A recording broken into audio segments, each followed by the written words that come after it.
There he is right there, Brewer, and there's his planer, and there, if anybody knows who Brewer is, and of course you've got three of the best shaper surfers in the world, Sammy Hawk, Al Chapman, and Brewer back in the research and developing days. And this is where it all starts.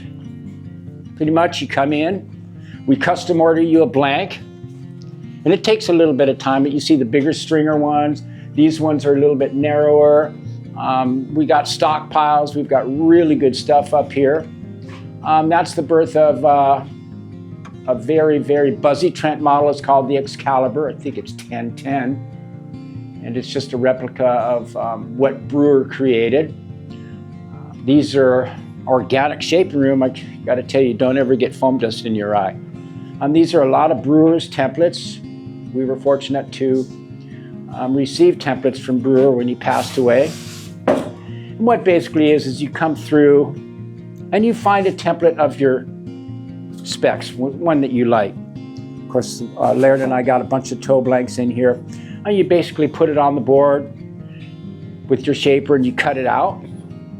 Or, I hope this is okay. Or you can come along and we have what's called the new generation, where you come along and say you pick a board such as this. This is a 9.0 baby gun from Brewer. And you go through these different 3D scans. And for instance, oh, I like that one. Well, we can get this scan in a computer with a special blank. We can run it through the machine and it comes out about 80% finished. And then the shaper just comes in and cleans it up. But most of the boards in here are all done by the hand and eye, but sometimes the hand and eye is not perfect. These are a lot of Brewer's boards here, by the way, and we've got a lot of boards for sale.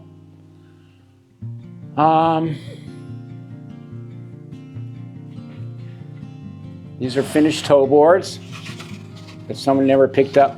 And here's a couple special ones right here.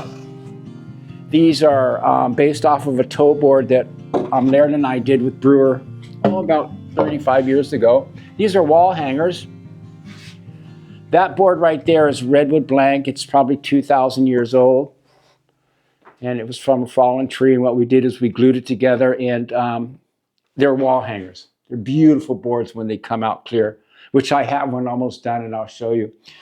This board right here is very special if you're a wood freak or a boat freak. This is sequoia. And this was the only tree ever to be hand harvested. And of course, the procedure to get to the tree was granted to my friends on one condition: they hand harvest it. So they had to drive all the way up in the high Sierras.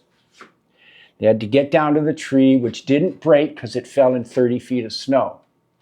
And usually redwood trees, sequoia trees, you cannot touch them. You just have to let them drop and go back to the earth. If you're on a ski mountain or a snowboard mountain and your chairlifts, you see the trees that drop, they leave those, but they do a clearance for the chairlift. This is a sequoia board. It's the only one in the world. I believe there's one other one. It's extremely valuable, and I think I'm going to keep it for myself. This was called the needle nose.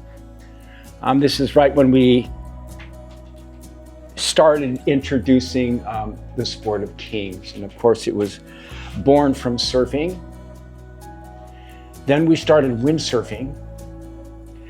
Then we started snowboarding, and we combined all those sports to this one sport. And you had to do the 3 sports to be really good at the 4th sport. You couldn't go around any areas, which a lot of people have. But you can see the difference between people who have and have not.